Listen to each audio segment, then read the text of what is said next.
26 janvier 2010. Je jure comme avocate d'exercer mes fonctions avec dignité, conscience, indépendance, probité et humanité. Alors moi, je suis super contente. Ça fait des années que j'attends ça. Au collège, déjà, je savais que je voulais devenir avocate. Et à l'époque, ce qui m'animait, c'était de prêter ma voix aux plus faibles, combattre les inégalités et les injustices. Alors, des 5 termes de mon serment d'avocat, c'est sans doute le terme « humanité » qui me parle le plus. Alors ça y est, le grand jour est arrivé, donc c'est parti, au boulot. Alors j'enlève ma robe puisque les avocats la portent uniquement en salle d'audience.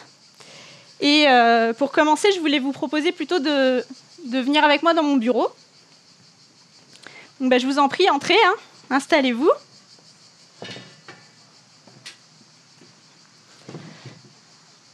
Alors dites-moi, qu'est-ce qui vous amène ?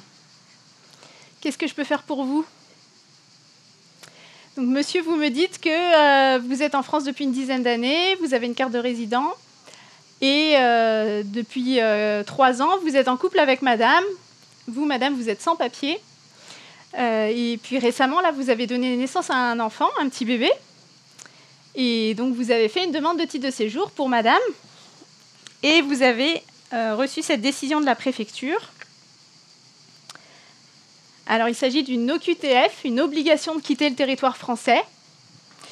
La préfète de Loire-Atlantique considère, madame, que vous n'avez pas suffisamment d'attache familiale en France et elle vous demande de quitter volontairement le territoire français dans un délai de 30 jours.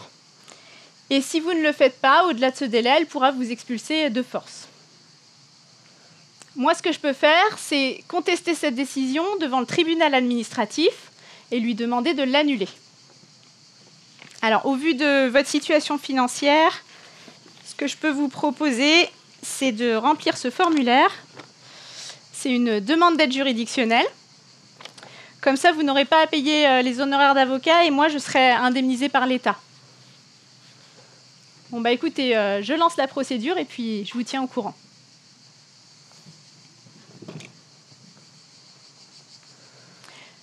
Pendant un peu plus de 8 ans, j'ai exercé comme avocate en droit des étrangers.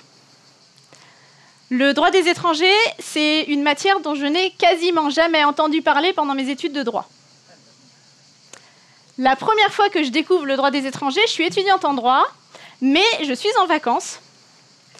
Ma grand-mère est espagnole et mes grands-parents ont une maison de vacances dans le sud de l'Andalousie, au bord de la mer.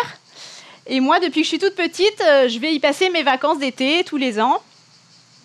Et cette année-là, j'ai 18 ans. Vous imaginez le tableau, il fait beau, il fait chaud, la plage la journée, la fiesta le soir. Et cette année-là, je rencontre un jeune homme.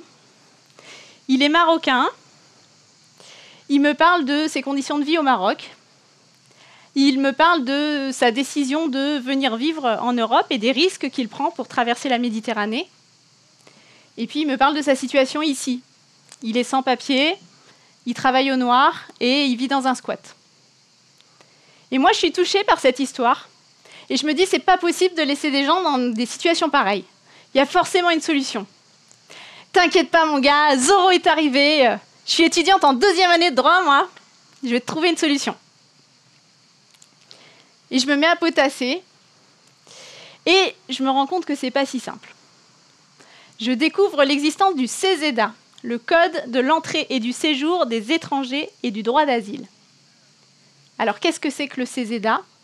C'est un regroupement de textes qui fixe les conditions dans lesquelles on va accepter ou non qu'une personne étrangère entre sur le territoire français et qui fixe les conditions dans lesquelles on va accepter ou non qu'une personne étrangère séjourne, se maintienne sur le territoire français. Donc le critère qui s'applique, c'est la notion d'étranger. Et le CESEDA nous définit qu'est-ce que c'est qu'un étranger ? C'est toute personne qui n'a pas la nationalité française, soit qu'elle ait la nationalité d'un autre pays, soit qu'elle n'ait pas de nationalité. Il y a des personnes qui ne se voient attribuer la nationalité d'aucun pays. Ces personnes-là, on les appelle des apatrides et elles font partie de la catégorie des étrangers. Donc je vous ai dit, le critère qui s'applique, c'est le critère de la nationalité, la notion d'étranger, qui est une notion juridique, à ne pas confondre avec une notion plus sociologique, qui est la notion d'immigré. L'immigré, c'est une personne qui quitte son pays d'origine pour venir vivre, en ce qui nous concerne, en France. Donc il y a des personnes qui sont nées en France, qui ont toujours vécu en France, qui ne sont donc pas des immigrés, mais puisqu'elles n'ont pas la nationalité française, ce sont des étrangers. Et inversement, il y a des personnes qui ont quitté leur pays d'origine, qui vivent en France, et qui ont acquis la nationalité française. Donc ces personnes-là, elles ne sont pas étrangères. En revanche, elles resteront toujours considérées comme des immigrés. Donc je vous ai dit, le CESEDA code de l'entrée et du séjour des étrangers et du droit d'asile. Parce que parmi les personnes étrangères qui vivent en France, elles peuvent être là pour tout un tas de raisons. Ça peut être pour des raisons familiales, pour faire des études, pour le travail, pour se faire soigner, etc. Mais il y a des personnes qui sont là pour une raison bien particulière. C'est des personnes qui ont fui leur pays d'origine parce qu'elles y étaient en danger et qui demandent la protection de la France. Ces personnes-là, lorsqu'elles arrivent et qu'elles font cette demande de protection, pendant le temps où on va examiner cette demande, on les appelle des demandeurs d'asile. Et puis, si leur demande est acceptée, elles acquièrent le statut de réfugié. Donc, je vous ai dit, le CESEDA va limiter en fait les droits pour les personnes étrangères, puisque une personne française, à l'inverse, va tout à fait librement pouvoir entrer sur le territoire français et va pouvoir tout à fait librement séjourner sur le territoire français. Donc, on limite les droits à des personnes parce qu'elles n'ont pas la nationalité française. Si, dans un autre contexte, imaginons un employeur qui refuse d'embaucher quelqu'un parce qu'il est étranger, ou un bailleur qui refuse de louer son logement à une personne qui n'est pas de nationalité française, cet employeur et ce bailleur se rendent coupables de discrimination. C'est une infraction pénale, on peut être poursuivi et on peut être condamné pour ça. Donc on pourrait se dire que finalement, le droit des étrangers, c'est un droit discriminatoire. Eh bien non, le Conseil constitutionnel, à qui on a posé la question, nous dit « Non, ça n'est pas une discrimination. Tout au plus, on peut parler de différenciation. » Et qu'est-ce qui fait que c'est une différenciation qui est donc légale et pas une discrimination qui serait illégale? Le Conseil constitutionnel nous dit la politique d'immigration poursuit un but légitime. Et c'est ce qui fait qu'on est dans la légalité. Cette question du but légitime, j'ai eu à me la poser, moi, dans un tout autre contexte. Quelques années après être devenue avocate, je suis aussi devenue maman. En 2013, Mario est né et en 2016, son petit frère Léandre nous a rejoints aussi. Ah bah d'ailleurs, quand on parle du loup, qu'est-ce que tu fais dans la cuisine, Léandre? C'est quoi ça? Non, je veux pas que tu joues avec un couteau de cuisine, chérie. Je sais bien que tu veux pas, mais je le prends, c'est dangereux, chérie. Hein? Tu vas te faire mal. Et si tu jouais plutôt, avec le tambour que tu as eu en cadeau à Noël? Oui, tu peux taper dessus, tu as le droit, ouais. Oui, c'est exactement comme ça qu'on s'en sert. Tu tapes dessus, ça fait du bruit et ça te plaît. Et ça fait beaucoup de bruit. Hein. Et ça te plaît beaucoup. Vous l'entendez là? Ça... Ouais, moi, mes oreilles, elles commencent à souffrir un petit peu là.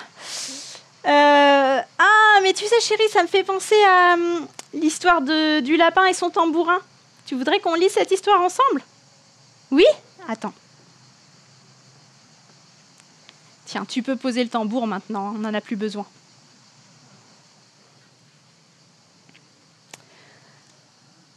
Dans les relations entre adultes et enfants, on voit qu'il peut y avoir facilement une forme d'ascendant qui se met en place. Et puis, les enfants n'ont pas les mêmes droits que les adultes. Ils n'ont pas le droit de voter, ils n'ont pas le droit de passer le permis de conduire, ils n'ont pas le droit de travailler, ou en tout cas de percevoir un salaire pour leur travail. Et en tant que maman, je me suis posé la question, qu'est-ce qui fait qu'est-ce qui rend légitime cette différenciation? Ma réponse à moi, c'est que les enfants sont des personnes vulnérables et que les adultes sont là pour les protéger. Et donc j'essaye de garder ça à l'esprit au quotidien avec mes enfants, et quand Léandre joue avec un couteau de cuisine, même s'il veut continuer à jouer avec son couteau de cuisine, je lui retire des mains, même s'il n'est pas d'accord, je m'impose, parce que je le protège, parce qu'il risque de se blesser. En revanche, si j'avais le même réflexe avec son tambourin, alors qu'il ne court aucun risque, alors même qu'il s'amuse, et que les enfants, lorsqu'ils s'amusent, c'est les moments pendant lesquels ils apprennent le plus de choses, donc il est en train de vivre un moment qui est important pour lui, qui est bénéfique pour lui, si je lui retirais des mains comme je lui ai retiré le couteau de cuisine, finalement, je ne ferais que défendre mes intérêts. Alors j'essaye au quotidien, dans ces situations-là, de ne pas m'imposer et plutôt de susciter leur coopération d'une autre manière. Et cette question-là du but légitime, elle me semble vraiment fondamentale. Et c'est cette question que j'ai envie qu'on se pose ensemble aujourd'hui. Est-ce que la politique d'immigration poursuit un but légitime ? Si ce n'était pas le cas, on pourrait dire qu'elle est discriminatoire. Quand on regarde l'histoire du XXe siècle, on peut se poser la question, qu'est-ce qui a justifié, qu'est-ce qui a été mis en avant pour justifier les premières lois en matière d'immigration ? Et quand on regarde cette histoire du XXe siècle, on se rend compte assez rapidement qu'il y a des périodes pendant lesquelles on avait besoin de main-d'œuvre, on avait besoin de reconstruire la France. Et donc, on a largement ouvert les frontières pour faire venir du monde. Et au contraire, il y a eu d'autres périodes où c'était la crise, le chômage, et où du coup, on a voulu refermer les frontières et même faire en sorte que les personnes qui étaient ici en France repartent dans leur pays d'origine. Donc, le premier objectif, le premier but légitime qui est invoqué pour légiférer en droit des étrangers, c'est un objectif économique. C'est préserver les intérêts économiques de la France. Je ne vais pas, moi, entrer dans les détails parce que ce n'est pas mon domaine, mais il y a des économistes, et il y en a peut-être ici aujourd'hui, qui pourront vous démontrer que, en fait, l'immigration n'est pas un coût pour l'économie française, bien au contraire. En tout cas, si ça vous intéresse, je vous invite vraiment à vous renseigner sur cette question-là. Ce que je voulais simplement vous dire là aujourd'hui, c'est que c'est l'argument qui est mis en avant pour justifier, c'est le but légitime qui est mis en avant pour justifier cette politique d'immigration. Et en particulier dans les années 70, donc gros choc pétrolier, chômage de masse, et il y a un très fort mouvement de lois pour restreindre très fortement les droits des personnes étrangères. Sauf qu'à ce moment-là, il y a des personnes qui sont en France et puis qui n'ont pas forcément l'intention de partir et qui vont avoir recours à l'opinion publique et avoir recours aux juges pour faire valoir leurs droits. Et progressivement, elles vont acquérir certains droits. Et le droit des étrangers, il s'est construit à partir de ce moment-là et il continue de se construire aujourd'hui, toujours avec cette opposition entre d'un côté l'État qui a tendance à vouloir toujours restreindre les droits des personnes étrangères et de l'autre côté des gens qui font appel aux juges et qui progressivement acquièrent certains droits. Un exemple récent, en 2012, le Conseil d'État vient consacrer un nouveau droit qui est le droit à l'hébergement d'urgence. C'est le droit d'avoir un toit au-dessus de sa tête. Et c'est un droit fondamental qui s'applique à toute personne, quelle que soit sa nationalité, quelle que soit sa situation administrative, qu'on ait des papiers ou pas. Ah, excusez-moi, j'ai mon portable qui sonne. Je suis désolée, je vais être obligée de répondre. C'est un peu urgent. Allô ? Oui, c'est moi ? Vous êtes assistante sociale au CHU de Nantes, d'accord ? Oui, c'est ma cliente. Donc, vous me dites qu'elle vient d'accoucher, le bébé va bien, elle aussi. Bah, super nouvelle. Oui, elle m'avait parlé de ses difficultés d'hébergement déjà. Donc là, vous me dites qu'on est mercredi, elle doit quitter la maternité vendredi et elle ne sait pas où aller vivre avec son bébé. Je suppose que vous avez contacté la DDCS. La DDCS, c'est la Direction départementale de la cohésion sociale. C'est un service de la préfecture qui est en charge des dispositifs d'hébergement d'urgence et en particulier du numéro de téléphone, le 115 pour les sans-abri. Et donc, est-ce qu'ils vous ont répondu ? Oui, il n'y a jamais de place de toute façon. Des situations plus urgentes qu'une maman et son bébé de 4 jours ? Ok, donc je suppose que là, vous n'avez pas d'autre solution pour elle. Moi, si j'appelle le tribunal administratif, je pense qu'on peut faire un référé liberté et qu'on peut avoir une audience pour vendredi. Ouais, on va faire ça. J'aurais besoin, si vous pouvez me transmettre l'acte de naissance de l'enfant et une attestation de votre part indiquant les démarches que vous avez faites pour madame. Bon, très bien, on se tient au courant. Merci.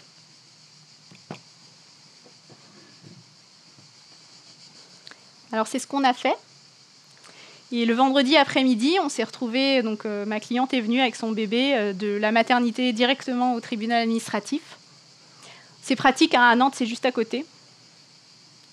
On a plaidé le dossier et puis 1 heure après, on avait heureusement une décision du tribunal qui enjoignait au préfet de trouver une solution d'hébergement pour ma cliente pour le jour même. Et le soir, elle dormait dans une chambre d'hôtel. Vous imaginez le soulagement pour cette maman, et puis pour moi aussi, bien sûr. Hein. En fait, il y a beaucoup d'émotions dans ce bureau. Et je me rends compte que finalement, je ne sais pas toujours comment les accueillir, ces émotions. Je ne sais pas toujours comment exprimer les miennes. Je me souviens d'un client qui était venu en France pour se faire soigner. Et il me disait que les soins dont il avait besoin n'étaient pas disponibles dans son pays d'origine. Donc on avait fait une demande de titre de séjour étranger malade. Ça avait été rejeté. On avait fait un recours devant le tribunal administratif. On avait perdu. On avait fait appel devant la cour administrative d'appel. Et on avait perdu à nouveau. Et là, moi, j'arrivais au bout de mes possibilités pour aider ce monsieur. Il est venu me voir et il m'a dit « Je viens vous dire merci, maître, pour ce que vous avez fait pour moi. Merci et adieu. Je m'en vais mourir en Afrique. » Donc, je vous disais, il y a beaucoup d'émotions dans ce bureau et je ne suis pas forcément préparée à les accueillir et à exprimer les miennes. Je me rends compte, en fait, qu'on ne m'a pas appris ça et maintenant que je suis maman, je comprends, en fait, pourquoi.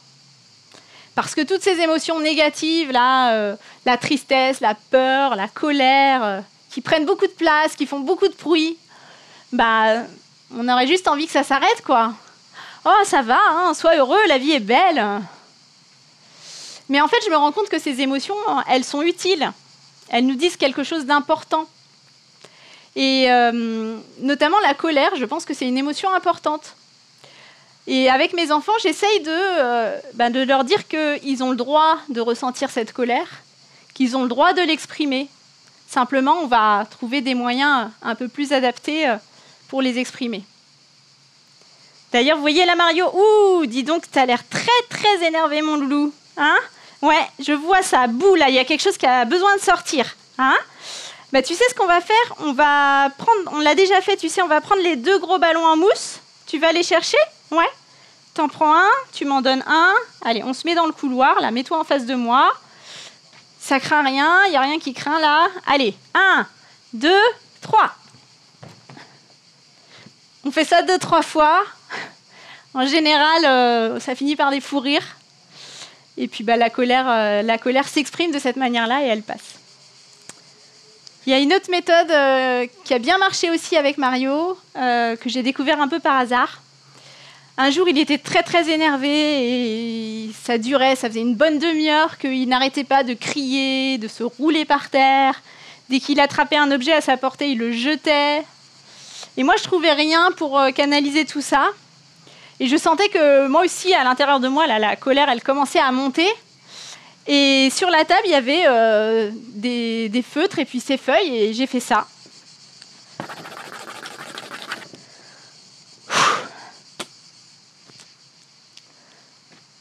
Il m'a pris le feutre des mains, il a commencé à gribouiller. 1 feuille, 2 feuilles, 3 feuilles. Et puis progressivement, le rythme s'est ralenti. Et puis il s'est calmé. Il avait exprimé sa colère. Cette méthode-là, je la trouve assez intéressante aussi parce qu'elle permet de quantifier la colère. Ah, dis donc, 8 feuilles! Oh là là, tu devais être très énervé aujourd'hui. La dernière fois, tu n'en avais utilisé que 3. Donc voilà, la colère, je pense que vraiment c'est une émotion importante. C'est une émotion c'est un message d'alerte. C'est une émotion qui nous dit attention, on est en train de porter atteinte à quelque chose de vraiment important pour toi. Réagis, défends-toi. Cette colère, elle a une utilité individuelle et elle a une utilité sociale aussi. Et finalement, je me suis rendu compte que ça tombait bien parce que c'était un petit peu mon rôle dans mon métier d'avocat d'exprimer cette colère pour mes clients.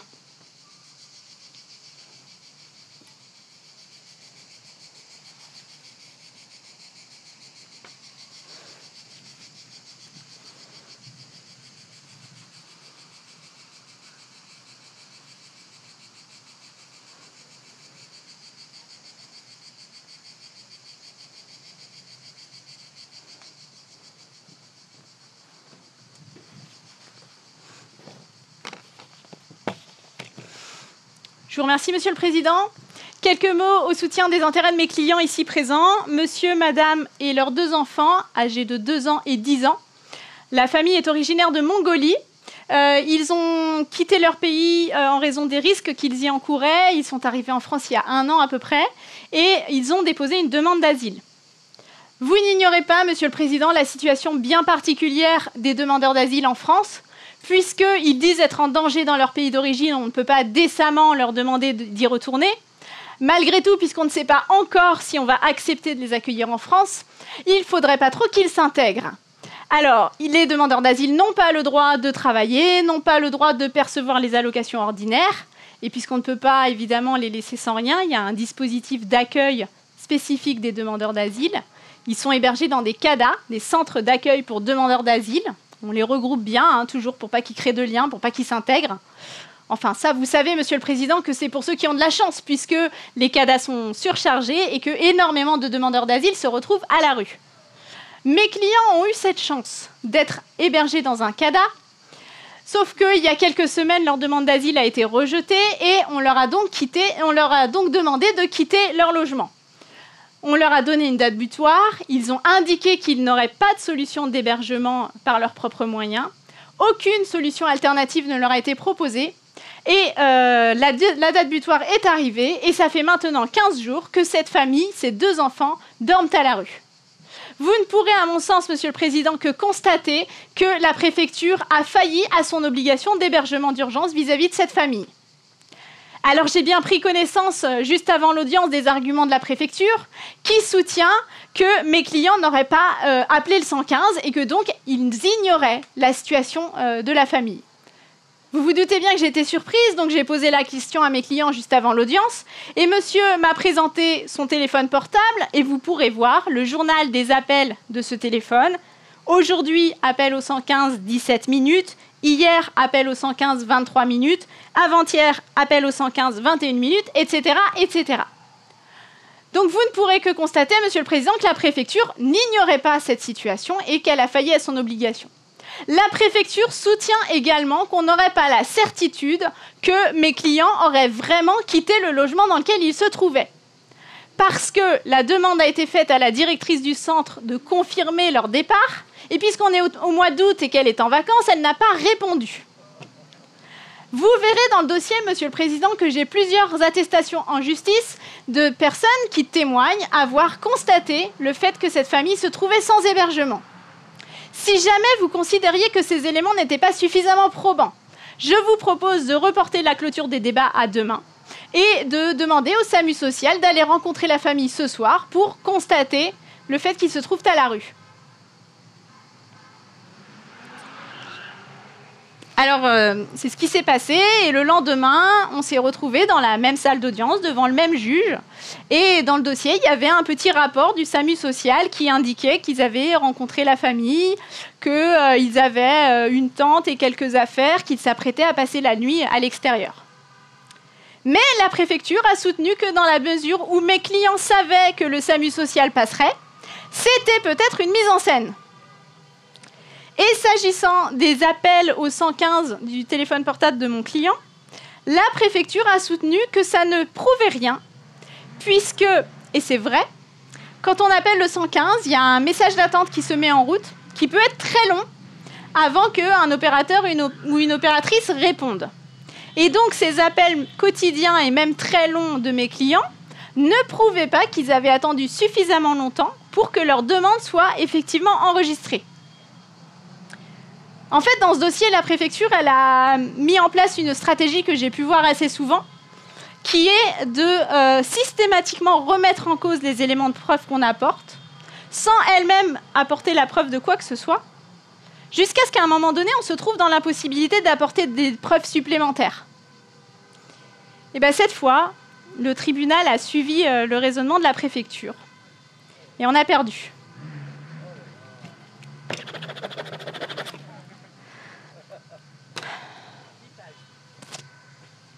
J'ai saisi le Conseil d'État. Alors bon, devant le Conseil d'État, c'est un petit peu plus long. Il a fallu attendre 1 mois à peu près pour qu'une audience soit fixée. Et finalement, au bout d'1 mois, l'administration est venue dire « Ah oui, c'est vrai, après vérification, ça fait bien 1 mois et demi que la famille appelle le 115 tous les jours. » Et oui, effectivement, la directrice du centre, une fois qu'elle est rentrée de vacances, a pu confirmer que la famille avait quitté son logement à la date qu'ils avaient indiquée. Et ils ont fini par être hébergés, mais après avoir passé 1 mois et demi à la rue.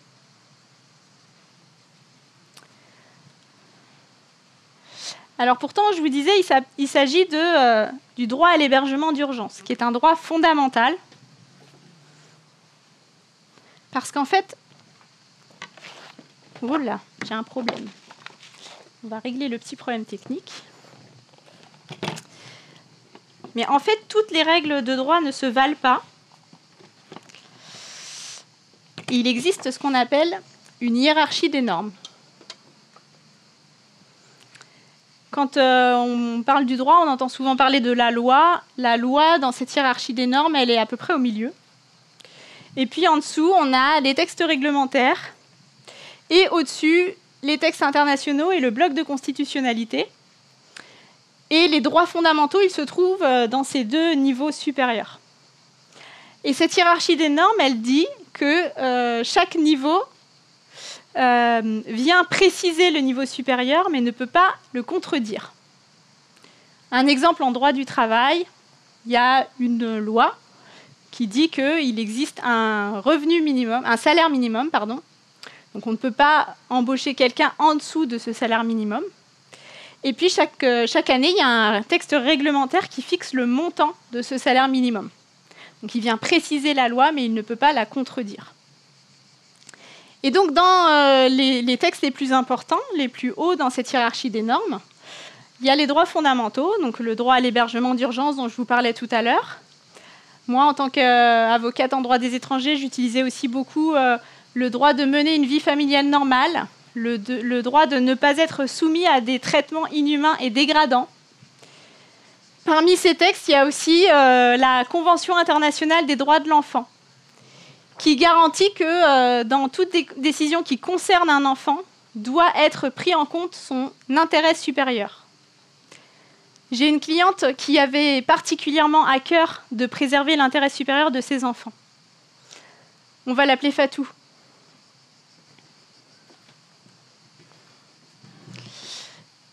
Bonjour madame, alors dites-moi ce que je peux faire pour vous. Donc, vous me dites que vous êtes guinéenne, vous êtes entrée en France avec vos 2 enfants, des jumeaux, un garçon et une fille. Vous avez déposé une demande d'asile. Alors là, ce que vous me donnez, c'est le récit écrit que vous avez rédigé dans le cadre de cette demande d'asile. Je vais en prendre connaissance rapidement.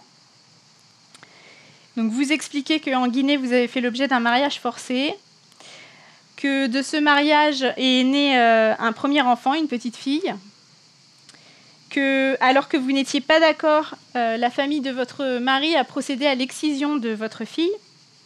Donc l'excision, c'est une mutilation sexuelle féminine extrêmement douloureuse et traumatisante pour les femmes tout au long de leur vie, et qui est aussi très dangereuse au moment où elle est pratiquée, puisqu'il peut y avoir des infections ou des hémorragies très graves. Et donc c'est malheureusement ce qui s'est passé pour cette petite fille qui est décédée des suites de son excision. Quelques années après, vous êtes tombée à nouveau enceinte, donc de vos jumeaux, un garçon et une fille. Et à ce moment-là, c'était plus possible pour vous de prendre ce risque que cette deuxième petite fille soit excisée également. Et donc vous avez fui avec vos enfants. Vous êtes arrivé en France, vous avez déposé cette demande d'asile et elle a été acceptée par l'OFPRA, l'Office français de protection des réfugiés et apatrides. Alors en fait, ce n'est pas vous qui avez le statut de réfugié, c'est votre fille en raison de ce risque d'excision.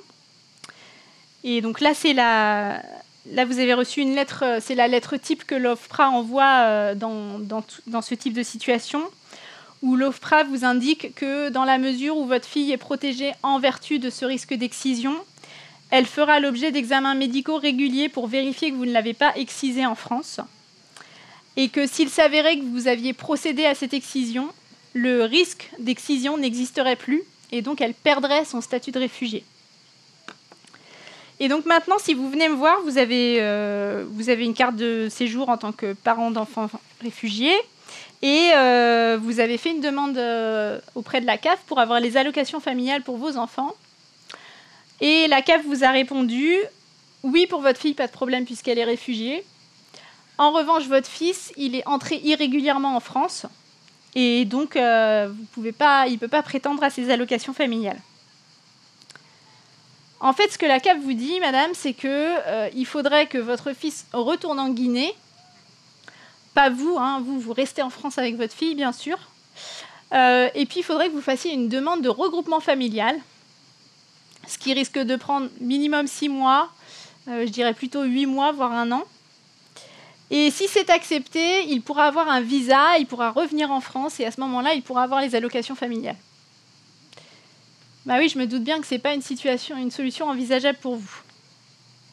En fait, la CAF, elle fait application d'un texte de loi, d'un texte du Code de l'action sociale et des familles, qui dit effectivement que les enfants ne peuvent percevoir les allocations familiales que s'ils sont entrés régulièrement. Mais je considère que cette décision, en ce qui vous concerne, elle porte atteinte à l'intérêt supérieur de vos enfants, qui est un droit fondamental qui est supérieur à la loi. Donc ce que je vous propose, c'est de contester cette décision devant le tribunal des affaires de sécurité sociale. Bon, par contre, je vous préviens, ça risque d'être un petit peu long.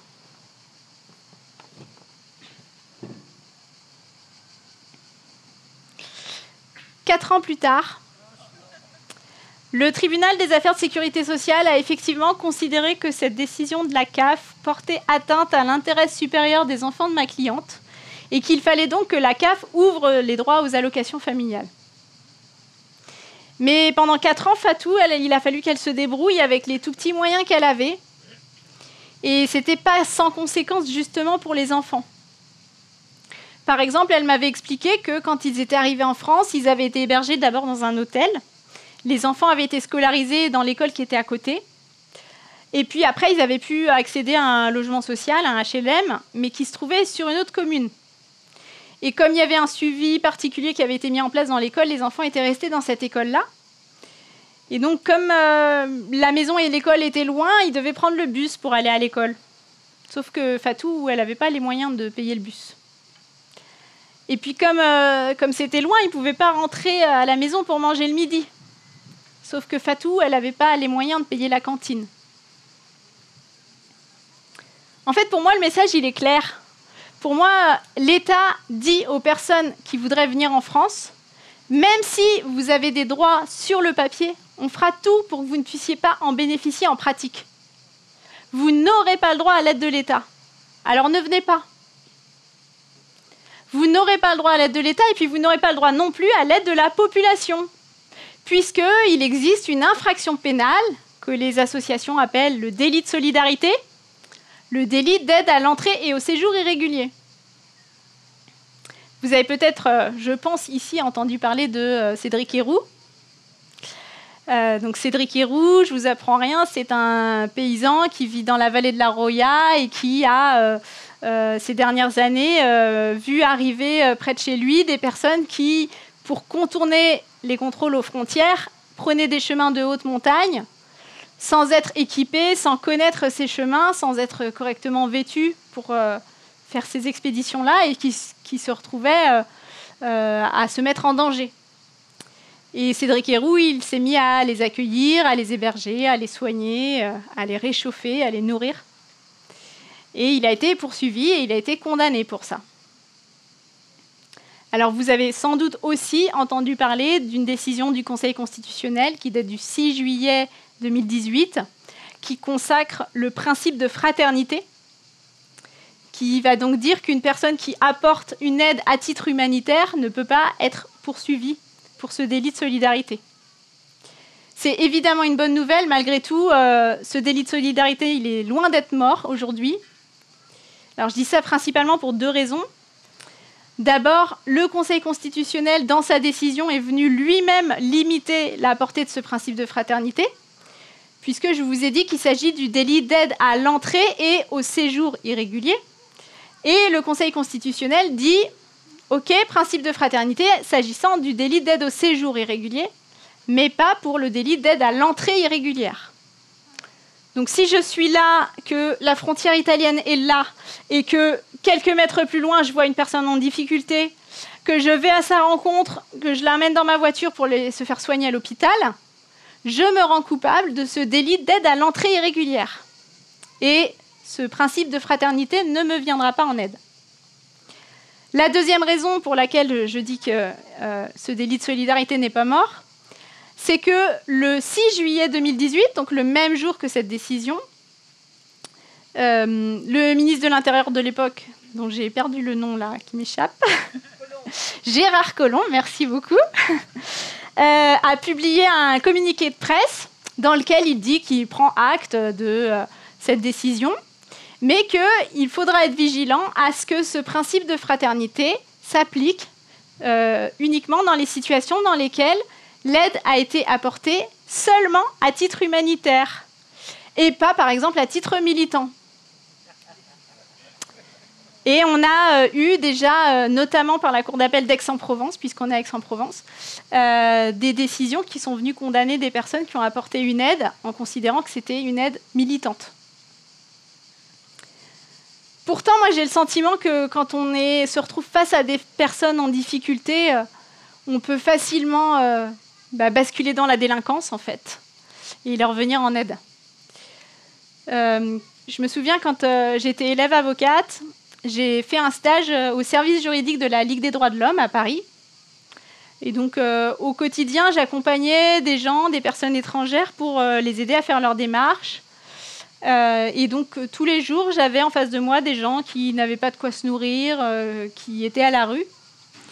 Et ça m'est arrivé assez souvent d'être tentée de leur proposer de venir dormir chez moi dans ma petite chambre d'étudiante. Ça m'était assez insupportable, en fait, de prendre mon petit métro, de rentrer chez moi au chaud, en sachant que les gens avec qui j'étais dans l'après-midi allaient passer la nuit dans une cave pourrie ou sous un pont. Mais les juristes qui nous encadraient nous disaient « Non, non, c'est pas ça qu'il faut faire, parce que nous, on est là pour les aider à faire valoir leurs droits.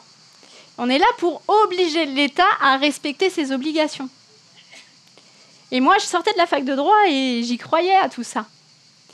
J'y croyais parce qu'on m'avait parlé à la fac du principe de séparation des pouvoirs. Le principe de séparation des pouvoirs qui dit que le pouvoir est constitué de 3 piliers. Alors, il y a le pouvoir législatif, c'est celui de définir la règle de droit. Le pouvoir exécutif, celui de mettre en application la règle de droit. Et le pouvoir judiciaire ou juridictionnel, celui de vérifier l'application de la règle de droit et, si ce n'est pas le cas, de sanctionner. Et donc ce principe de séparation des pouvoirs nous dit que ces 3 pouvoirs doivent être exercés par des institutions indépendantes. On peut le vérifier à l'échelle d'un pays, mais aussi dans le cadre de structures plus petites, par exemple une entreprise, une association, et pourquoi pas dans la famille, tiens.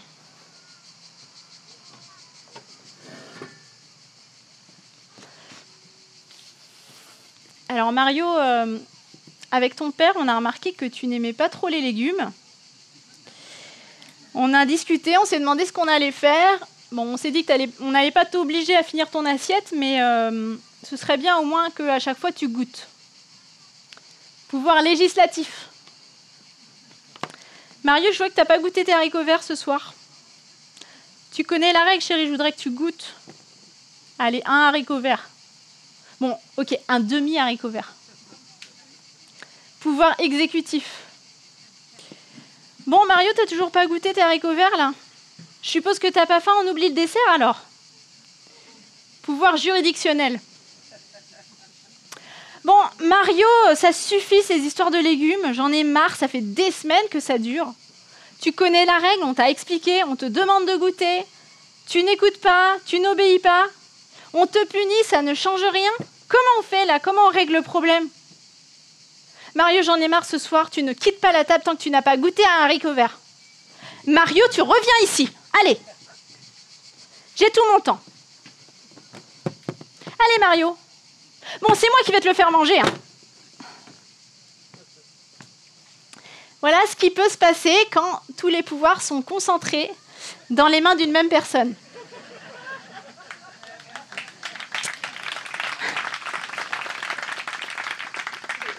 J'en suis pas très fière. Et d'autant que j'ai découvert un peu après qu'à cet âge-là, les enfants pouvaient faire ce qu'on appelle de la phobie alimentaire et que ce genre de comportement ne faisait qu'aggraver les choses, évidemment. Il y a des familles dans lesquelles on met en place des outils de démocratie familiale où les parents et les enfants se réunissent ensemble pour discuter des règles qui s'appliquent à tout le monde. Ils se réunissent dans des conseils de famille. Je me souviens du témoignage d'une maman qui faisait ça dans sa famille. Elle racontait que chez elle, ils avaient décidé qu'à table, on n'avait pas le droit au téléphone portable. Et puis un jour, c'est son téléphone à elle qui a sonné et puis elle a répondu. Alors là, ses enfants l'ont regardé, lui ont dit « Maman, tu connais la règle ?»« Oui. »« Tu connais la sanction ?» Elle a été privée de portable pendant 3 jours. Alors, ce principe de séparation des pouvoirs, en France, comment est-ce qu'il s'applique? Le pouvoir législatif, il est exercé par le Parlement, qui est constitué en France de 2 chambres, l'Assemblée nationale et le Sénat. C'est eux qui rédigent les textes de loi.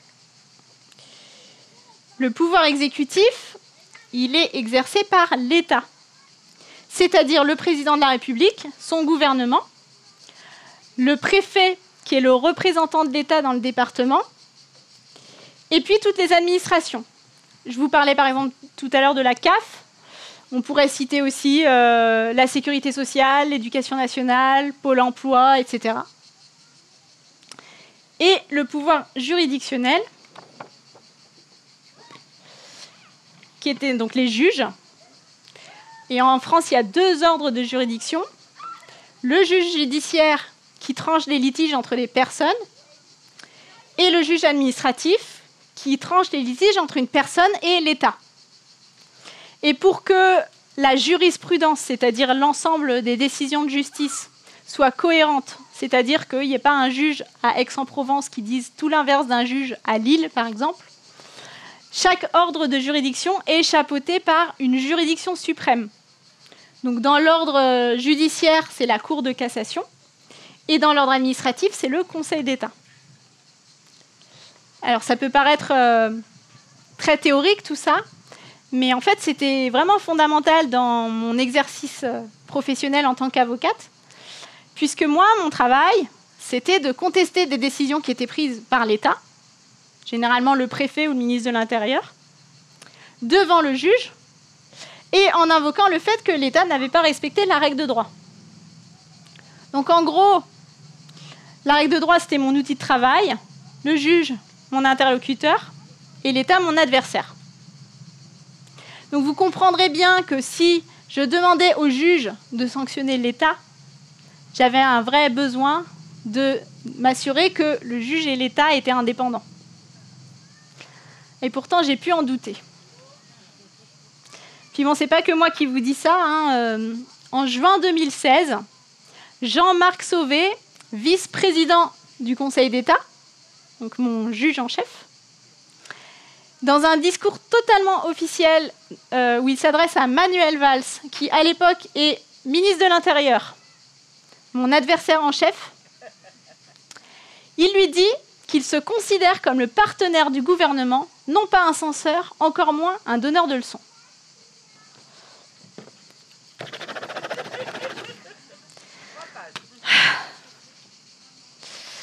Et en fait, ce manque d'indépendance entre le juge et l'État, on peut le constater à la fois dans la manière dont les règles de droit sont définies et dans la manière dont elles sont interprétées par le juge. Parce qu'en fait, l'État, dans le cadre de son pouvoir exécutif, il a la possibilité de prendre des textes réglementaires, les textes les plus bas de notre hiérarchie des normes.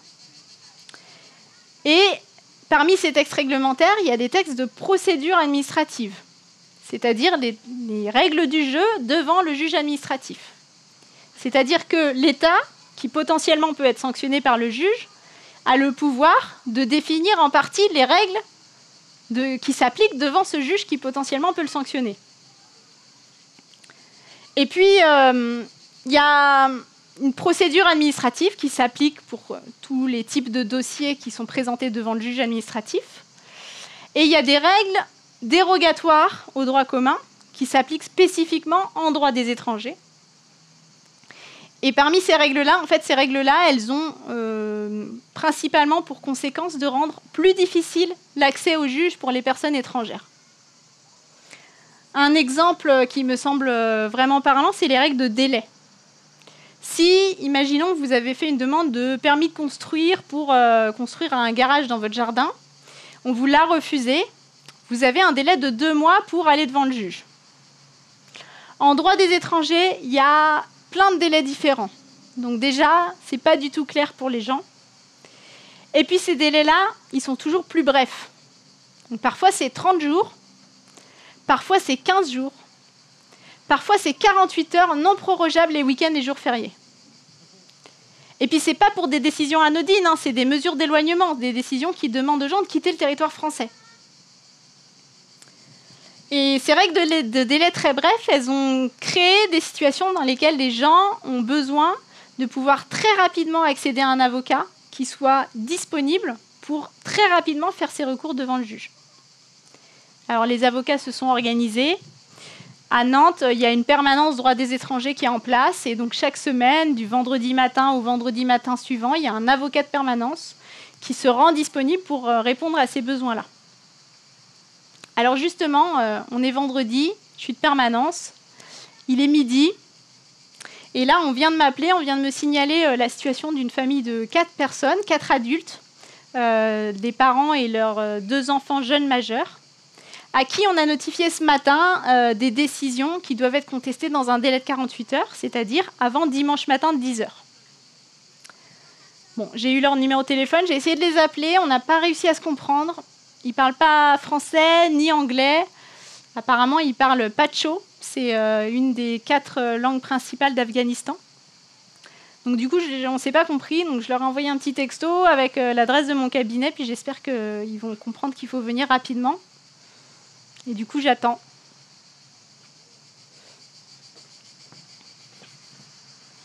Ah bah les voilà. Bonjour. 1, 2, 3, 4, 5. Monsieur, vous accompagnez la famille, d'accord? Vous parlez français et pacho. Alors ça, c'est une très bonne nouvelle. Allez-y, entrez. On va pouvoir se comprendre déjà. Donc alors, vous me dites que vous venez d'Afghanistan. Vous avez quitté le pays séparément, donc vous n'avez pas suivi le même parcours. Et vous vous êtes rejoint en France il y a quelques jours, et donc vous avez fait une demande d'asile. Et là, on vous a notifié ce matin ces 4 décisions-là. Alors, ce n'est pas des décisions qui vous refusent l'asile. C'est simplement que la préfecture de Loire-Atlantique considère que ce n'est pas à la France d'examiner votre demande d'asile, mais à un autre pays d'Europe. Elle fait application d'un texte européen qui s'appelle le règlement Dublin, qui fixe les critères de détermination de l'État membre d'Europe responsable de la demande d'asile. En fait, ce règlement, il a officiellement pour objectif de répartir de manière équitable les demandes d'asile dans les différents pays d'Europe. Le problème, c'est que le critère principal qui est défini par ce règlement, c'est que est responsable de la demande d'asile le premier pays par lequel les personnes sont entrées en Europe, et que donc l'application de ce critère a pour conséquence de repousser les demandeurs d'asile principalement dans les pays de l'Est de l'Europe, et puis l'Italie, la Grèce, Malte, qui se retrouvent complètement submergés de demandes d'asile, qui ne peuvent pas les examiner dans des conditions décentes, et qui ne peuvent pas non plus accueillir les demandeurs d'asile dans des conditions matérielles décentes. Alors dans votre cas, la préfecture s'est vraiment cassé la tête pour ne surtout pas vous accueillir en France, puisque vous n'avez pas eu le même parcours en Europe. Et donc la solution qui est proposée par la préfète de Loire-Atlantique, c'est que monsieur et votre fille, vous devez partir en Italie, madame et votre fils, vous devez repartir en Bulgarie. Bon, pour moi, ces décisions, elles portent au moins atteinte à votre droit de mener une vie familiale normale. Donc je vais faire les recours, vous inquiétez pas, j'ai toute ma journée de samedi pour faire ces 4 recours, ils seront déposés dans les temps. Et puis je vous tiendrai au courant, je pense qu'on aura une audience lundi.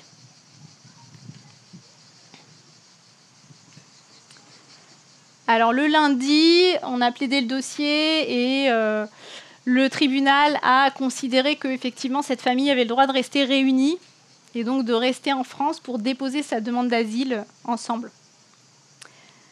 Mais en fait, là, ça s'est bien passé parce que cette famille-là, elle avait compris que les décisions qu'on lui notifiait, c'était des décisions importantes. Ils avaient compris aussi qu'il fallait réagir vite. Et puis, ils avaient cette chance-là d'avoir auprès d'eux une personne qui pouvait faire la traduction, qui pouvait venir avec eux rencontrer l'avocat. Et ce qui m'a permis à moi d'avoir les informations utiles et de recueillir les documents nécessaires pour pouvoir faire un recours qui soit efficace. Mais la plupart du temps, ça ne se passe pas comme ça dans ces permanences. La plupart du temps, la barrière de la langue et ces délais très brefs font que on a très très peu d'éléments d'information sur la situation des gens. On a encore moins de documents. Et finalement, on fait des recours qui sont complètement vides et qui sont voués à l'échec. Ce qui ne veut pas dire que les gens n'ont pas dans leur situation des éléments qui leur permettraient normalement d'obtenir gain de cause. Et quand on demande au Conseil d'État si ces délais extrêmement brefs en droit des étrangers ne portent pas atteinte à leur droit d'accéder à un juge, qui est un droit fondamental, qui est en haut de cette pyramide. Le Conseil d'État nous dit non, c'est pas une discrimination, c'est une différenciation, puisque ces règles de délai poursuivent un but légitime, qui est de lutter efficacement contre l'immigration irrégulière. Alors c'est vrai que si on fait en sorte que les gens ne puissent pas accéder correctement au juge, et que donc des décisions potentiellement illégales de la préfecture, de l'État, ne puissent pas être sanctionnées, on gagne en efficacité. On nous dit lutter efficacement contre l'immigration irrégulière. Qu'est-ce que c'est que l'immigration irrégulière ? Je vous ai dit en introduction que le CESEDA, il définit les conditions dans lesquelles une personne est autorisée à entrer en France. Ça, c'est l'immigration régulière. Donc, normalement, une personne qui veut entrer en France, elle doit, dans son pays d'origine, se rendre au consulat de France et faire une demande de visa. Donc, le visa, c'est une vignette qui est apposée sur le passeport et qu'on va pouvoir présenter à la douane au moment du franchissement de la frontière et qui nous autorise à entrer en France. Donc ça, c'est l'immigration régulière. Le problème, c'est que on n'est pas tous égaux face à cette obligation de visa. Moi, il y a quelques années, je suis partie en vacances en Chine et il me fallait un visa. Bon, j'ai envoyé mon passeport à l'ambassade de Chine à Paris. J'ai pas eu besoin de me déplacer. On me l'a renvoyé avec mon visa. Ça n'a posé aucun problème. C'était juste une formalité. Alors qu'en fait, les gens qui veulent venir en France, c'est beaucoup plus compliqué. Ils doivent répondre à tout un tas de conditions. Et il y a énormément de refus de visa. Et puis l'autre différence, c'est que moi, j'y allais pour des vacances en Chine. Donc si on m'avait refusé le visa, ça n'aurait pas changé fondamentalement ma vie. Mais les personnes qui veulent venir en France, la plupart du temps, elles ont un besoin impérieux de venir en France. Et le problème, c'est que si on leur refuse l'entrée régulière, elles vont chercher d'autres moyens de venir. Elles vont essayer de rentrer irrégulièrement. J'ai une cliente qui était réfugiée en France. Elle avait dû quitter son pays un peu précipitamment. Elle avait laissé ses enfants derrière elle. Et donc, une fois qu'elle avait eu ses papiers ici, les enfants avaient demandé des visas pour pouvoir venir vivre avec leur maman ici. Et les visas avaient été refusés. Et on était en train de faire des recours, mais ça prenait un peu de temps. Et un jour, elle m'appelle, elle me dit il faut vraiment trouver une solution rapidement, maître. Parce que là, mon fils de 15 ans, ça fait 4 ans qu'on ne s'est pas vu. Il ne comprend pas. Il croit que c'est moi qui ne veux plus de lui. Et là, en ce moment, à chaque fois que je l'ai au téléphone, il me dit « Maman, si tu n'es pas capable de m'avoir le visa, moi, je m'en fous, je trouverai une autre solution, je vais prendre la mer. » Et moi, je ne veux pas qu'il fasse ça, parce qu'il y a 3 semaines, j'ai un petit neveu qui a tenté l'aventure. Il n'est jamais arrivé en Europe. Et en fait, le problème, c'est ça, c'est que quand on refuse l'entrée régulière aux gens, ils cherchent d'autres moyens, et ils se mettent en danger. Et parfois, ils meurent.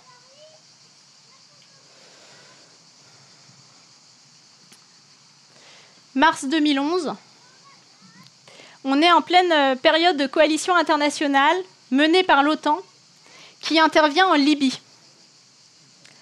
La Méditerranée est quadrillée de navires de guerre, de drones, de surveillance par satellite. Une nuit, part de Tripoli un bateau de fortune, imaginez un gros Zodiac, avec à son bord 72 personnes, dont 2 bébés et plusieurs femmes enceintes. Direction l'île italienne de Lampedusa. La traversée prend habituellement 48 heures. Donc les passagers de ce bateau ont pris avec eux de quoi manger et boire pour 2 jours. Sauf que cette fois, ça ne se passe pas comme prévu. Et au large des côtes italiennes, le bateau tombe en panne de carburant et se met à dériver. Les gardes-côtes italiens ont repéré l'embarcation. Ils vont lancer un message d'appel à l'aide à tous les bateaux qui se trouvent en Méditerranée à ce moment-là. Et ils vont l'adresser aussi spécifiquement à l'OTAN et aux différents pays de la coalition. Ils vont aussi le relayer aux gardes-côtes maltais qui ne sont pas loin. Et ce message, ils vont le réitérer toutes les 4 heures. Et pourtant, personne ne viendra en aide à ce bateau qui va dériver pendant 15 jours jusqu'à finalement échouer sur les côtes libyennes. Retour à la case départ, 9 survivants. Ces survivants, ils vont raconter qu'à un moment donné, il y a un hélicoptère qui va stationner au-dessus d'eux, qui va leur descendre un peu à manger et à boire, qui va prendre des photos et qui va repartir. Ils ne le reverront pas. Un peu plus tard, c'est un porte-avions qui s'approche d'eux. À ce moment-là, les bébés sont morts. Les gens qui sont sur cette embarcation vont montrer aux gens qui sont sur le pont du porte-avions les corps morts des bébés. Et ils vont leur montrer qu'il y a à ce moment-là des gens qui sont en train de mourir de faim et de soif. Le porte-avions va repartir. Ils ne le reverront pas. Ces survivants, avec l'aide d'associations, ils ont engagé des procédures dans les différents pays qui ne pouvaient pas ignorer leur situation et qui n'ont rien fait. En France, il y a une plainte qui a été déposée contre X pour non-assistance à personne en danger. Le procureur de la République qui a reçu cette plainte l'a classée sans suite. Alors, les associations, elles se sont constituées partie civile. C'est une possibilité qui existe dans la procédure pénale en France. On demande à un juge d'instruction de faire une enquête. Le juge d'instruction qui a été saisi a refusé d'enquêter. Il a pris une ordonnance de non-lieu ab initio. Il a refusé d'enquêter en disant que les associations qui l'avaient saisi n'avaient pas intérêt à agir. Alors ces associations, elles ont fait appel de cette décision devant la Chambre de l'instruction, qui a finalement rendu une décision en juin 2014, donc plus de 3 ans après les faits, pour dire que, ah oui, quand même, il faudrait peut-être enquêter au moins. Et elle a confié cette enquête au premier juge d'instruction qui a refusé de le faire. Alors, des dernières informations que moi j'ai, cette enquête, elle est toujours en cours. Et les associations qui participent à cette enquête disent qu'il ne s'y passe rien. Et que, notamment, toutes les demandes qu'elles ont pu faire pour que, par exemple, les personnes qui ont des informations importantes soient entendues par le juge, toutes ces demandes-là ont été systématiquement rejetées. Alors, ces histoires de boat people, de morts en Méditerranée, ça nous parvient quand même un peu par les médias, même si ce n'est pas du tout à la mesure de l'ampleur du phénomène. Et quand on en vient à cet intérêt légitime, ce but légitime de cette politique d'immigration, la préservation des intérêts économiques de la France, et qu'on les met en balance avec ces morts en Méditerranée, on peut se demander s'il n'y a pas un problème. Alors, pour pouvoir continuer à légitimer cette politique d'immigration, on invoque d'autres arguments. On nous dit que parmi les personnes qui veulent venir en France, il y a des gens qui nous veulent du mal. Il y a des terroristes. Alors, c'est bien légitime de vouloir les empêcher de rentrer. On essaye de nous faire peur. On essaye de faire peur aussi à nos enfants. Mario, cette année, il était en grande section de maternelle. Et cette année, comme d'ailleurs les 2 années précédentes, il a eu la chance dans son école de participer à un exercice attentat-intrusion. Le scénario, c'est quoi ? Un terroriste pénètre dans l'école et les enseignants ont 2 possibilités, soit la fuite le plus calmement et discrètement possible, soit le confinement.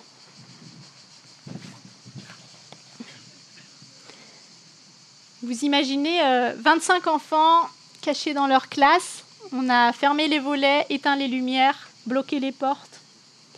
Et on leur demande le silence absolu.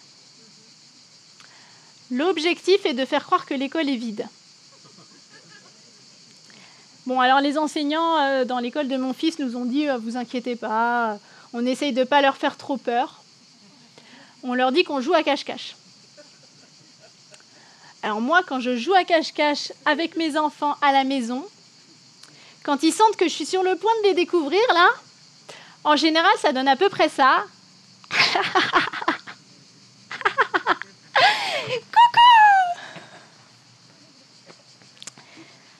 Je ne sais pas trop si ce sera très efficace si vraiment un jour un terroriste décide de rentrer dans leur école.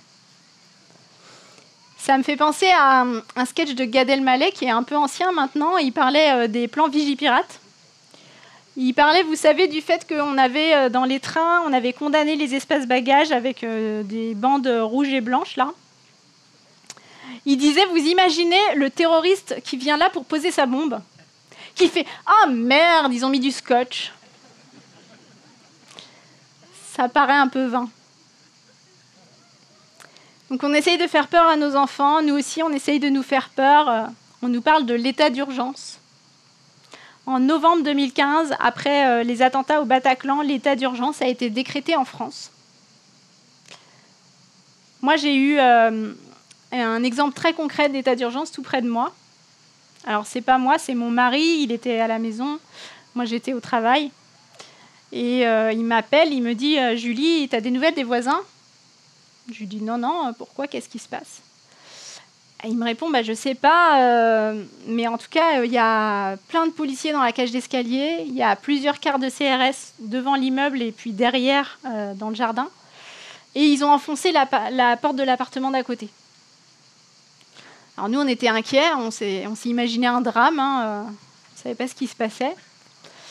Et puis le soir, nos voisins sont venus nous voir et nous ont expliqué qu'ils avaient fait l'objet d'une perquisition dans le cadre de l'état d'urgence.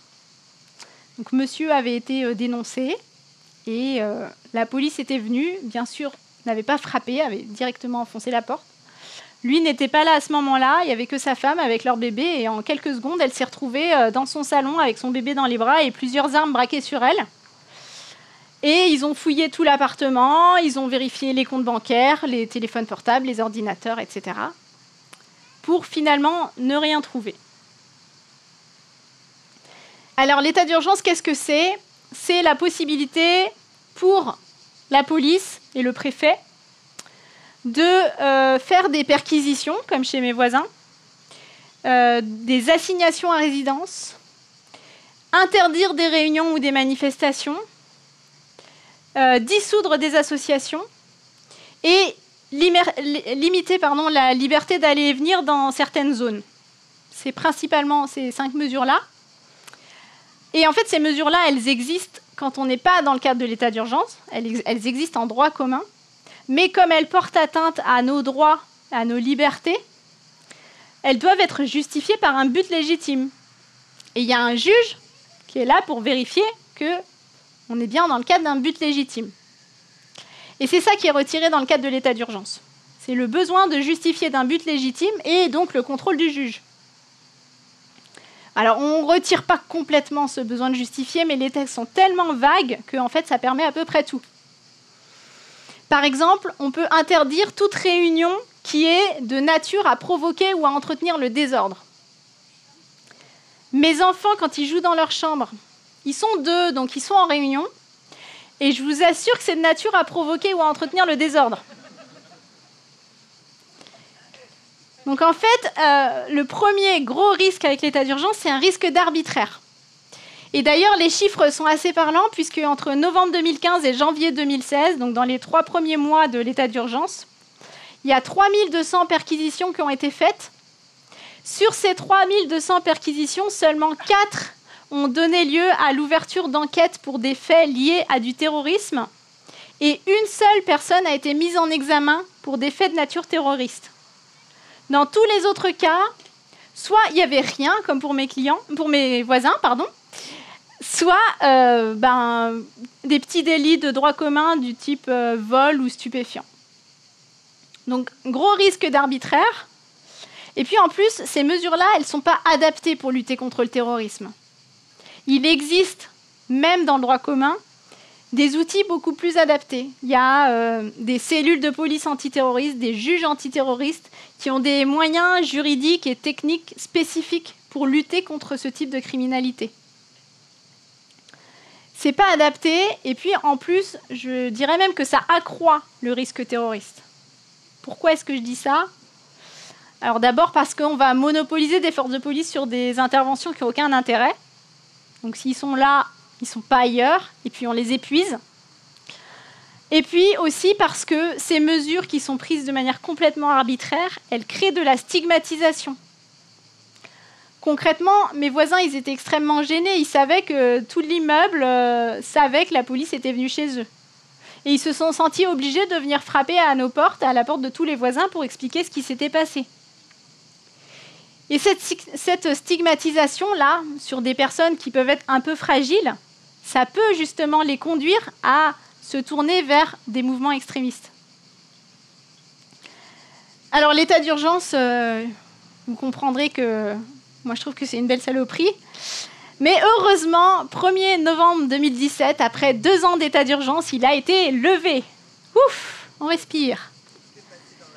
Ah mince, 31 octobre 2017, une loi a été votée renforçant la sécurité intérieure et la lutte contre le terrorisme.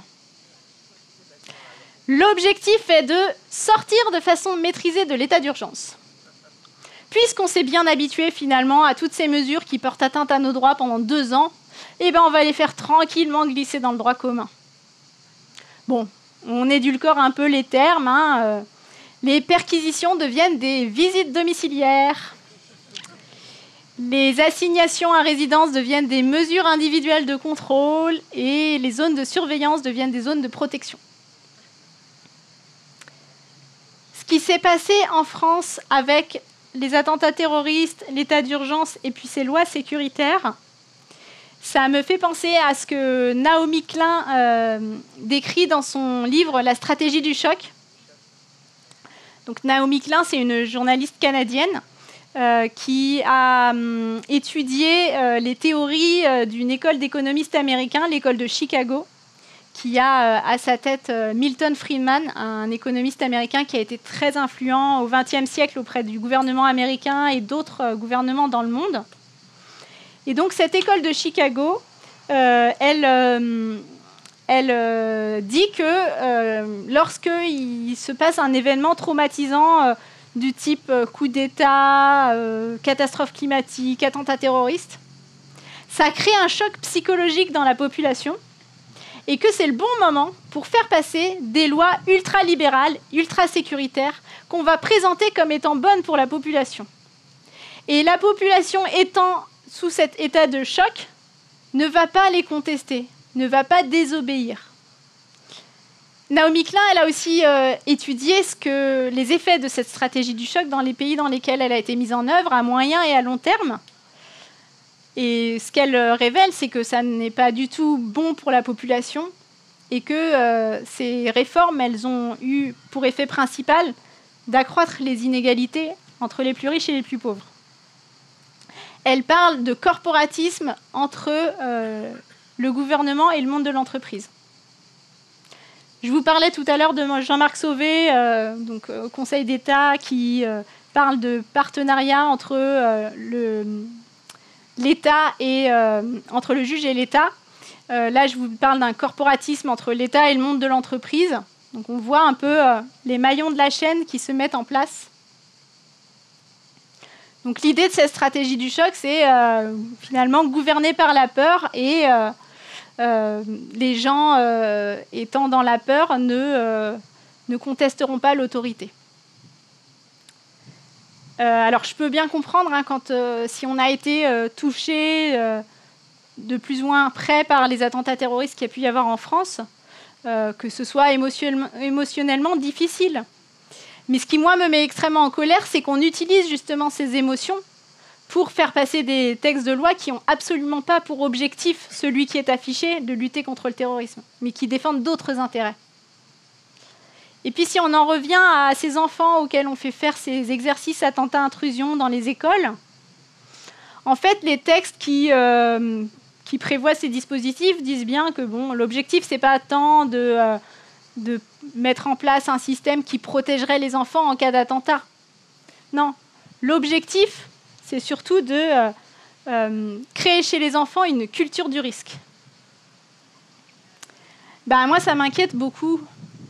J'ai l'impression qu'on est en train de créer des générations de bons petits soldats prêts à obéir, qui ne contesteront pas l'autorité parce qu'ils auront peur. Et ça m'a questionnée aussi, moi, dans mes relations avec mes enfants. Est-ce que je veux leur transmettre l'autorité comme valeur, l'obéissance à l'autorité comme valeur éducative en elle-même? Bon, vous comprendrez que ma réponse est non, même si ça ne me facilite pas toujours les choses au quotidien. Mais voilà, quand je demande à mes enfants de faire ou de ne pas faire quelque chose, s'ils ne sont pas d'accord ou s'ils me demandent pourquoi, j'évite les petites phrases du genre c'est comme ça, c'est moi qui commande, discute pas. Et puis justement, on essaye de discuter. Des fois, il y a des idées qui émergent auxquelles moi, je n'aurais pas pensé toute seule, qui me conviennent et qui leur conviennent aussi. On essaye de développer ensemble notre esprit critique. Et je me disais, là, on pourrait peut-être faire la même chose. On pourrait peut-être essayer de développer notre esprit critique et de se demander, est-ce que le risque terroriste dont on nous parle, il existe vraiment aujourd'hui en France? Alors, j'ai des petits chiffres à vous montrer.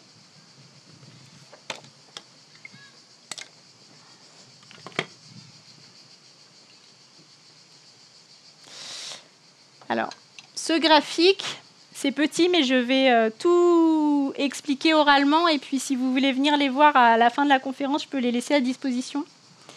Donc, c'est un graphique qui a été établi sur la base d'une base de données qui est disponible sur Internet, qui s'appelle START-GTD, pour Global Terrorism Database.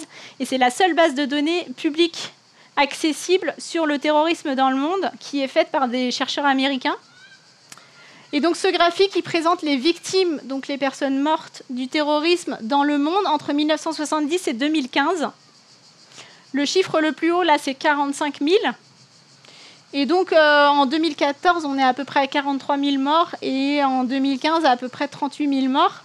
Et on voit qu'il y a eu effectivement une très forte augmentation sur les dernières années. Donc on peut se dire que oui, le risque terroriste s'est accru dans le monde ces dernières années. Mais sur toute cette petite barre, on a différentes couleurs. Et ces couleurs, elles correspondent à des zones géographiques dans le monde. Et les couleurs qui sont les plus visibles, c'est le vert foncé, le vert clair, et puis je dirais les deux gris, gris foncé et gris clair. Et ces couleurs, elles correspondent à l'Irak, Afghanistan, Pakistan, Syrie, Nigeria et Afrique subsaharienne. L'Europe est en rouge, et l'Amérique du Nord en rose. Je ne sais pas si vous les voyez. Alors, je vais essayer de vous aider un peu. On va garder que l'Europe et l'Amérique du Nord. On va enlever tout le reste. Ouh, le vent ne m'aide pas.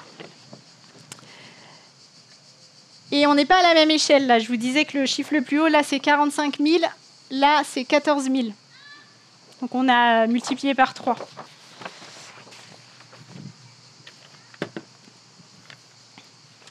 Alors, il y a le 11 septembre 2001 qui sort un petit peu du lot, mais on ne retrouve pas du tout, cette augmentation très forte sur les dernières années. Alors moi, quand je compare ces deux graphiques, je me dis que peut-être que finalement, les gens qui veulent venir chez nous, c'est peut-être pas des terroristes, mais peut-être plutôt des gens qui sont soumis à ce risque terroriste et qui savent qu'ici, ils seraient en sécurité. Et quand on regarde plus précisément ce qui se passe en France, alors là, on est toujours sur la même période, 1970-2015, mais évidemment plus du tout à la même échelle. Le chiffre le plus haut, là, c'est 180. Et on arrive à 435 personnes mortes en 45 ans.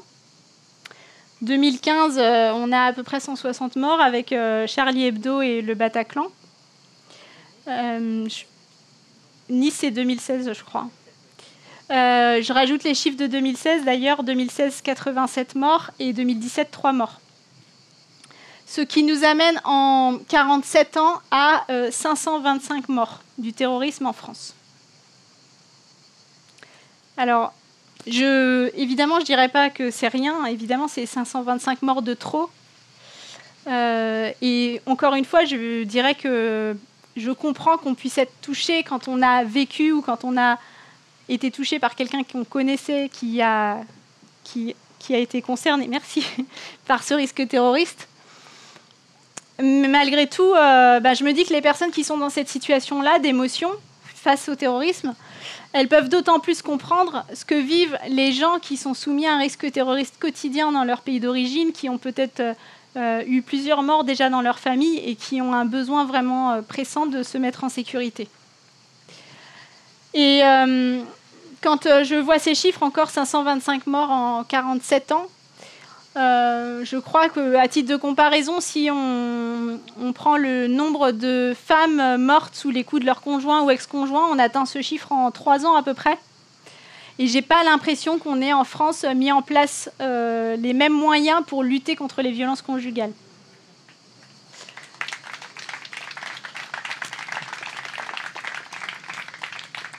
Alors, moi, quand je compare ces graphiques, ça me fait penser à une scène d'un film. Je ne sais pas si vous connaissez Le Nom des gens. Donc, c'est une histoire d'amour entre Arthur Martin. Arthur Martin, c'est Jacques Gamblin qui joue ce rôle. Arthur Martin, il est jospiniste, il a une vie très tranquille, très calme, très carrée. Et il est amoureux de Baya Ben Mahmoud. Et Baya, c'est Sarah Forestier qui joue ce rôle. Baya, c'est une militante gauchiste exubérante qui a des méthodes politiques un peu particulières. Notamment, elle couche avec les mecs de droite pour les faire virer à gauche.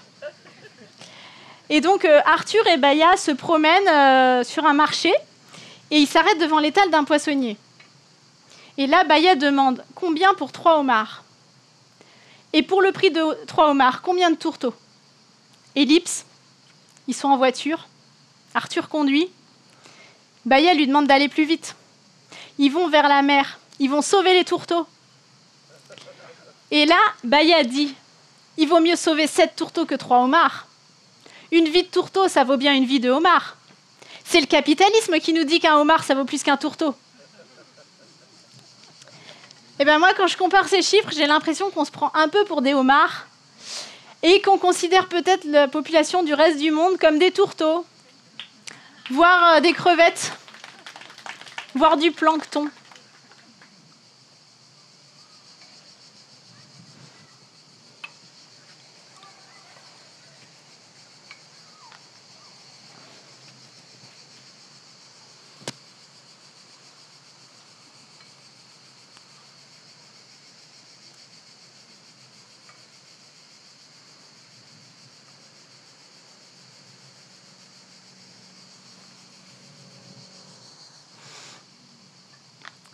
Mesdames, Messieurs les jurés, maintenant que tous les éléments d'instruction ont été portés à votre connaissance, vous allez devoir statuer selon votre intime conviction et répondre à cette question: la politique d'immigration poursuit-elle un but légitime ou au contraire est-elle discriminatoire?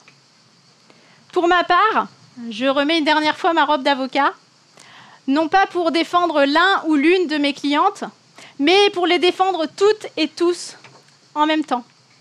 Et au-delà, pour défendre toutes les personnes qu'on a, selon un critère complètement arbitraire, décidé de qualifier d'étrangers.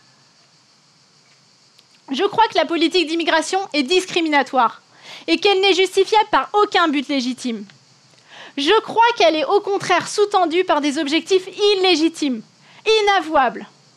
Placer une partie de la population dans une situation d'extrême précarité, main-d'œuvre corvéable et bon marché. En faire des boucs émissaires. Regardez-les nous piquer notre travail. Regardez-les prendre l'argent des allocations. Pendant ce temps-là, on peut tranquillement détricoter le code du travail, faire de l'évasion fiscale, bousiller la planète.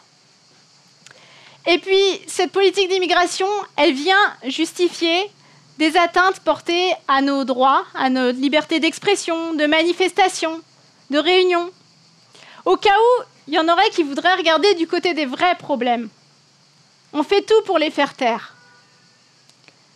Je crois que notre démocratie est en danger, si elle n'est pas déjà morte, et que la politique d'immigration est un des principaux leviers actionnés pour la renverser. Alors vous aurez compris, aujourd'hui, mesdames, messieurs les jurés, je suis en colère. Et aujourd'hui, gribouiller au feutre ou jeter des ballons en mousse ne suffisent plus. J'espère vous transmettre une partie de cette colère. J'espère qu'au-delà de cette salle d'audience, vous en parlerez autour de vous. Et alors, on aura peut-être fait un premier pas. Mais, mesdames, messieurs les jurés, je vous invite aussi à la condamner fermement, cette politique d'immigration, et à prendre les mesures pour l'empêcher de nuire.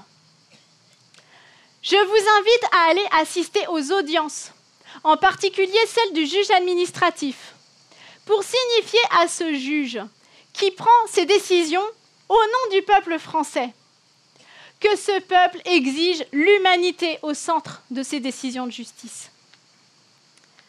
Je nous invite aussi toutes et tous à nous réunir, à nous rassembler, pour refuser ensemble de céder à la peur et à l'autorité illégitime. Et pourquoi pas désobéir? Comme je vous le disais tout à l'heure, la hiérarchie des normes place les droits fondamentaux au-dessus de tout le reste. Alors ceux qui violent ces droits fondamentaux, ce sont eux les vrais illégaux. Et désobéir pour que soient respectés ces droits fondamentaux, c'est pour moi rester du bon côté des frontières du droit. Et puis dans tous les cas, je nous invite toutes et tous à garder à l'esprit l'idée qu'une vie égale une vie et qu'il n'y a pas d'étrangers sur cette terre. Je vous remercie.